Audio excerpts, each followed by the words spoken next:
Hello and thanks for joining me for your in-depth weekly horoscope for week commencing the 10th of January. This is for the Sun or the Ascendant. As ever, I'll give you a broad overview before, please stay with me, I will dive deep and go into each individual zodiac sign to give you in forensic detail what you can expect for the next 7 days. Now, if you are new to my channel, I would be honoured if you would subscribe. Please click or tap on the bell notification symbol.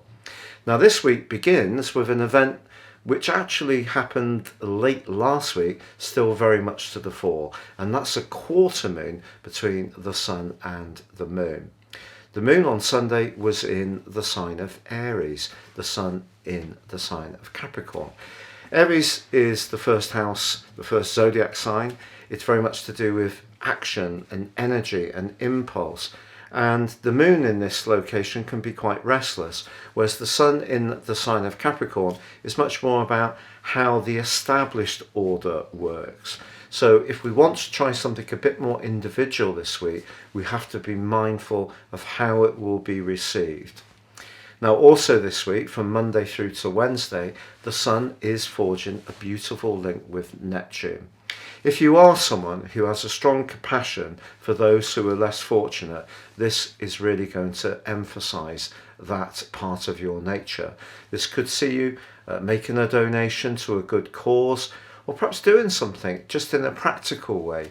You know, keeping an eye on an elderly neighbour, or perhaps if someone's got COVID, going and doing a bit of shopping for them, putting it on their doorstep just to give them some assistance. The Sun in the sign of Capricorn can be about status and more material gains. Neptune in Pisces is much more spiritual. So it's like trying to find a union between the two when they're in this sextile. But in the second half of this week, the Sun comes in to a conjunction with Pluto. Now, by Sunday, this becomes absolutely exact. This is very much to do with transformations. Pluto is the planet of change, but it can also be the planet of endings. So if there's something in our situation that needs to make way, then this particular influence is going to call out to us. Now, it could be an old lifestyle approach. It may be a job that we're not enjoying very much. Perhaps it is that relationship which has seen better days and been bumping along the bottom. But that transformation that can go on between the Sun and Pluto can also be within ourselves. So we can change and our relationship to situations alter quite deeply.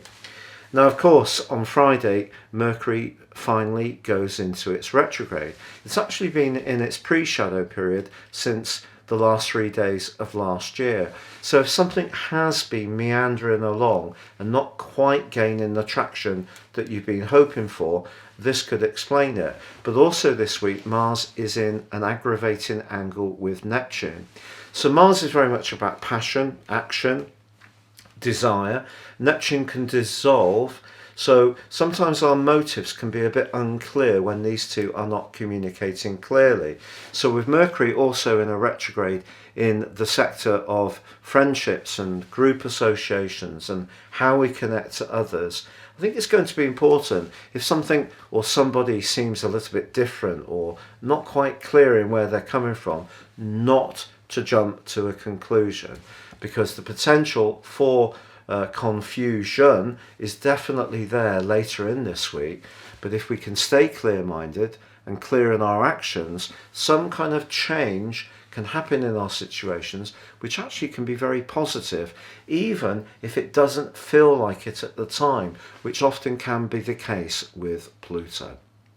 Now, before I go on to tell you about each of the 12 zodiac signs, year 2022 is with us. If you want to order your forecast and get my special package of your character analysis as well, from the time of the order, I will give you 12 full months plus 30% off. But all this is based on your unique birth data, not just your sun sign, and can give you searing insights of what you can expect in the months ahead, and also discover what makes you tick at a much deeper level. Please see the link beneath this video.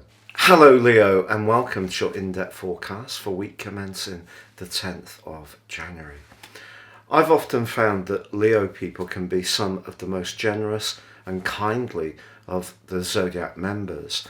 This week's angle between the Sun and Neptune can emphasize your compassion. It can see you helping those who are less fortunate in quite practical ways. But with the square on the quarter moon at the very end of last week cascading into this week, it's not a week that you want to end up promising more than you would actually feel comfortable delivering. Because Mars, the planet of passion, is actually in a very dissolving and confusing link with Neptune in the second half of this week, and Mercury goes into a retrograde on Friday, do pick your targets. Not everybody may be telling you or depicting their situation quite as it is, yet there may be other people that entirely merit your help and thoughtfulness. So an opportunity to be very helpful this week is just directing it to the right cause. Now, because the Sun does come into a conjunction with Pluto, something about your structure, your life structure, could be due for some kind of transformation. That can be the practical structure. It could be to do with your attitude to diet, fitness, nutrition, exercise. It may even be your job, because of course with Uranus still in a snaggy right angle with Saturn, if there is a relationship in your professional situation which is cramping your style, it may be that you're wanting to think afresh about where you can be devoted and support others and work hard and gain satisfaction from that hard work. So there are some real opportunities for growth this week, for change, for compassion, but it needs to be directed towards the right causes.